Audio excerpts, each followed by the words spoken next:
अस्सलाम वालेकुम दोस्तों जब हम XAMPP इंस्टॉल करते हैं तो हमें ये अक्सर ये एरर देखने को मिलता है, बाज़ को नहीं मिलता, बाज़ को मिलता है, क्योंकि बाज़ के पीसी में स्काइप इंस्टॉल होता है और बाज़ में नहीं, क्योंकि जो स्काइप है वो by default port number 80 use कर रहा होता है, और जो हमारा XAMPP सर्वर हम इंस्टॉल करते हैं तो वो भी हमारा पीसी का पोर्ट नंबर 80 यूज़ करता है। या इसको हम इस एरर को सोल्व करने के हमारे पास दो तरीके हैं, या तो हम स्काइप को अनइंस्टॉल कर दें या हम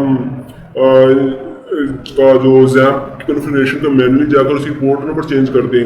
बाय डिफ़ॉल्ट 80 होती है तो उसे चेंज कर दीजिए 1024 से अबव जो मर्जी कर दीजिए, क्योंकि इस रेंज के अंदर हमारा जो पीसी है वो बहुत सारे पोर्ट्स को, बहुत सारे हमारे जो सॉफ्टवेयर है वो यूज़ कर रहे होते हैं, पोर्ट्स काफ़ी बिजी होती है इस रेंज में।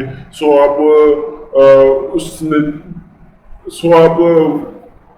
फॉर एग्जाम्पल डबल एट कर दीजिए, 8000 कर दीजिए, कुछ भी कर दीजिए।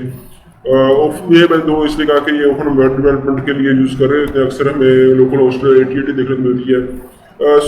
तो दूसरा तरीका ये है कि हम इधर इसको सी में जाएं और प्रॉपर्टीज़ में जाएं। सी में जाकर जो हमारे विंडोज़ और सॉफ्टवेयर इंस्टॉल होते हैं वो हमारे सी में होते हैं। सी में हमारी विंडो पड़ी होती है, सिक्योरिटी में टैब में ओपन करें और ये सिस्टम को अलाउ किया हुआ है आपने करना यूज़र, जहाँ हमारे XAMPP इंस्टॉल होता है यूज़र में जाकर ये अलाउ, मेरा ये full control, modify, read, execute, ये सब जो चीज़ें मैंने सब परमिशंस दी हैं अपने यूज़र को, क्योंकि ये मैं ही यूज़ करता हूँ, मैंने ही जो सॉफ्टवेयर इंस्टॉल करने हैं अपने यूज़ के लिए करने हैं।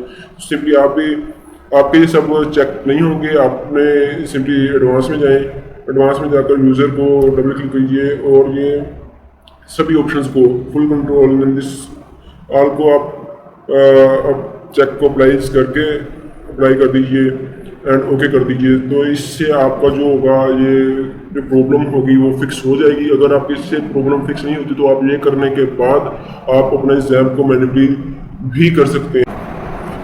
ऐसा करने से आपका जो अपाचे सर्वर जो स्टार्ट नहीं हो पा रहा था वो ऑब्वियसली स्टार्ट हो जाएगा।